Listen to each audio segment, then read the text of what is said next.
Hi friends, today I'm going to review the book, Making Your Mark, 100 Tips to Build Your Personal Brand and Succeed in Business, by James Espey. Branding matters in business. Branding is everything. In all aspects of life, men, women, leaders, nations, and of course, products are brands. So are you. When you enter the world of business, you need to develop your marque. That is, establish your own personal brand. You will spend the first 2 decades of your career shaping and enhancing your personal brand. Develop an identity that accurately reflects your ambition, morals, values, interests, and integrity, and that makes you proud of yourself. You'll spend your next 20 years capitalizing on your brand, not only in a commercial sense, but also financially. The latter 2 decades of your career will be your niche brand stage. You may spend this time as an elder statesman in your field. Plan your career. As you consider your future, decide specifically what kind of job you'd like. Think ahead in at least 3-year increments. Set firm job goals. Perform a SWOT analysis to determine your strengths and weaknesses, and to weigh the job opportunities and threats that confront you. Such challenges can include 1. Financial pressures. 2. Advancement. 3. The level of competition in your chosen field. 4. The way your abilities align with your field.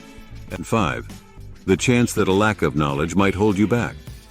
You may be marketing a very successful brand, but brands have to be constantly refreshed and kept in a state of good repair. And it is our job as executives to keep close to those consumers and thus in touch with reality.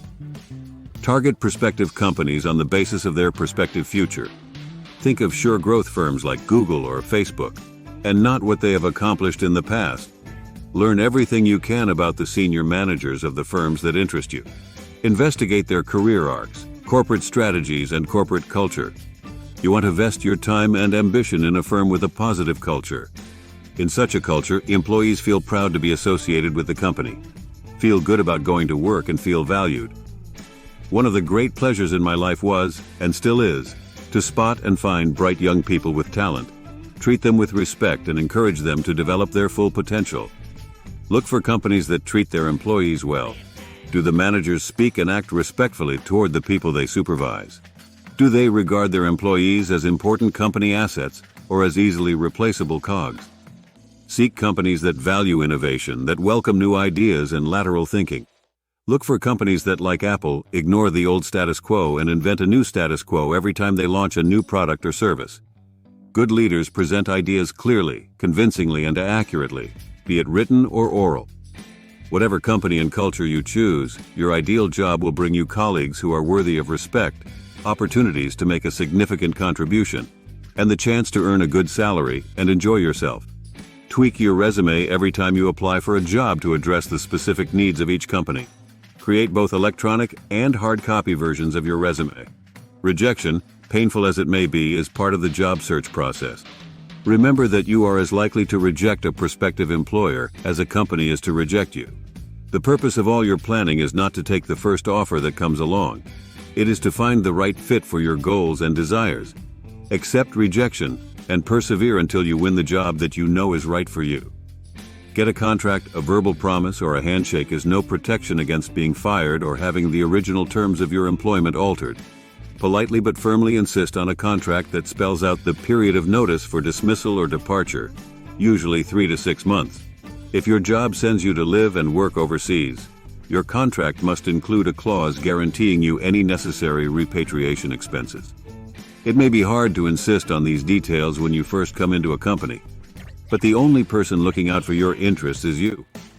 However cool or casual you may think you are in your private life, if you are seeking a job, appearance is crucial. Before you begin your first day of work, insist on a detailed job description in writing. This should state your specific duties and areas of responsibility. Resist any attempt by your bosses to overload you with an unreasonable amount of work. State clearly that if you must take on extra projects over and above the duties in your job description, you will need additional time to do the work well. Always show loyalty to your company and your boss. Demonstrate respect for your boss and a willingness to follow his or her guidance. It is essential to have a life outside the office, revolving around your family and non-business friends. Often there will be a disparity between what your boss says and what your boss means. For example, "Let me make a suggestion" means, "This is what I've already decided." If your boss says we must have a meeting, that means I am not really interested. Promotion and redundancy. Your promotions depend on your abilities, how well you carry out your described work, and how well you fit into the business and social politics of your workplace. You must communicate well, think strategically, make timely decisions, and understand your organization's complexity. In the past, most employees stayed at one company for their entire careers. Now people change companies almost routinely. If you plan to resign from your organization because another company offers you a position, don't leave your current job without a written contract from the new firm. Never burn your bridges when you leave. Always show kindness and respect to your about-to-be former employer.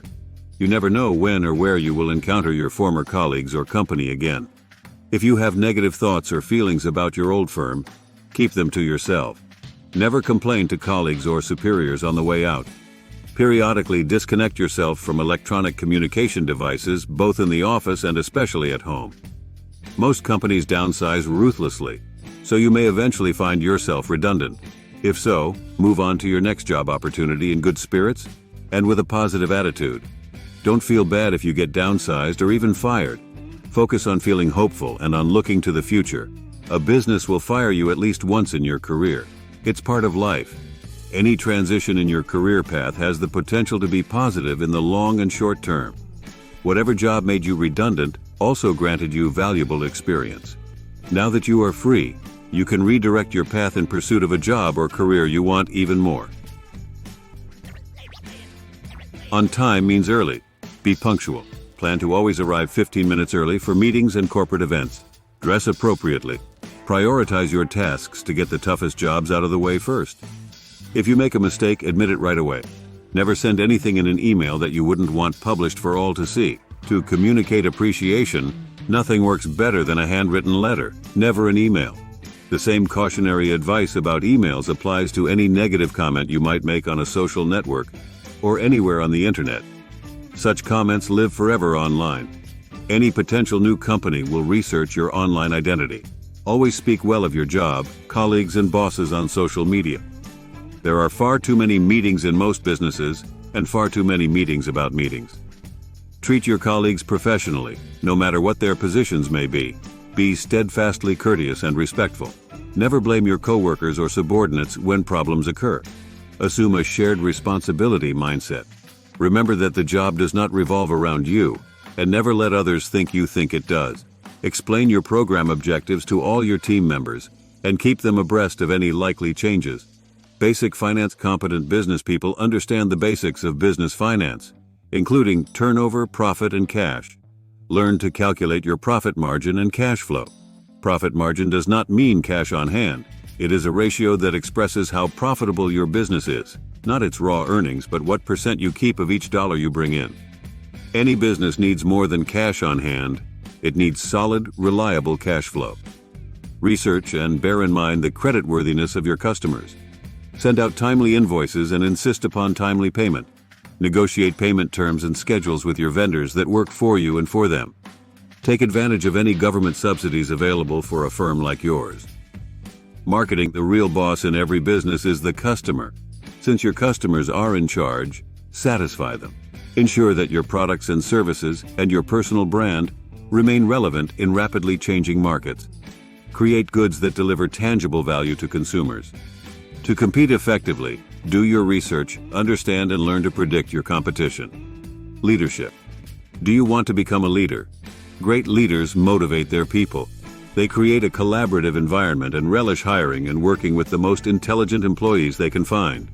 They organize quality teams and protect individual members from political nonsense. If you are not early for a meeting, you are late. Strong leaders don't expect their people to love them. They seek respect and work hard to deserve it. Worthy leaders treat all employees equally. They know everyone makes mistakes, including leaders. Healthy workplaces encourage innovation and experimentation, and grant employees the room to err and recover.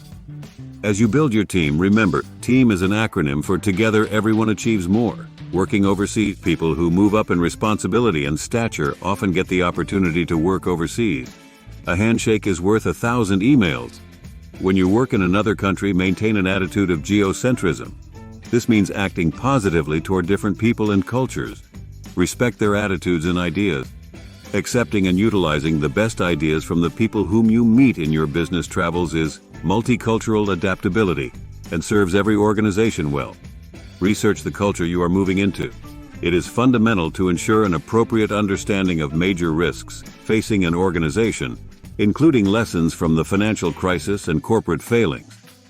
Accept that some of your company's offerings will prove ill-suited to other countries. Consider whether goods and services that work well in your home country can make the transition to a new nation, especially a country with a different language or markedly different culture. The more you learn about a new land, the more prepared you will be to adapt your offerings to that culture. You may think you are a successful and wonderful person, but the truth is, your reputation is what people say about you when you leave the room. Consider the instructive example of how Pepsi showed itself to be ill-prepared when marketing in Taiwan. Pepsi brought its "Come Alive" advertising slogan intact to this new culture. Unfortunately, the Taiwanese translation turned out to be, "Pepsi Cola will bring back your dead relatives." Despite this attractive promise, the slogan did not boost sales. Going into business for yourself entrepreneurship requires a unique selling proposition and sufficient funds to operate in the startup phase. Determine how you can develop repeat customers and design metrics to gauge your progress. For startups, cost control is crucial. Keep your fixed costs at a minimum level. Work from your home. Lease equipment rather than buying it. Stay cash positive and grow slowly. Directorships, accomplished business people get the opportunity to join boards. Some hire search firms to help them secure such non-executive appointments. Only accept board offers from companies with strong management teams in place. Spend your first 100 days as a director learning everything you can about both the firm and its business. Visit your company's facilities and speak with as many knowledgeable people as possible. As a board member, you are jointly and severally responsible for the actions of the company. Maintain a high ethical standard. Retiring means that you usually will be around the house. Be sensitive to your spouse's feelings during this change. If you decide to start a retirement business, rent an office or set up your own special office area, perhaps in a separate room. Whether you work for yourself after retirement or not, remember that no one lives forever, not even you. Engage an attorney and prepare a comprehensive will. Your loved ones will thank you. Takeaways. In business as in life, branding matters, especially your own personal brand. The most basic rule of business: customers call the shots. Carefully research and plan the industry you want to enter and the job you seek. Target the firms where you want to work based on their probable future, not their past. Look for firms with positive corporate cultures where you will feel comfortable. Adapt your resume to suit your target company. Always be punctual, dress well, treat everyone with consideration and respect. When you become a manager, hiring smart people will make you look smart. To start a business, you need a unique selling proposition and adequate cash. Getting ahead in business requires communicating well and making smart decisions. If you enjoy our content and would like to stay updated with our latest videos, please like, share, and consider subscribing to our YouTube channel. Your support means a lot to us. Thank you so much for watching.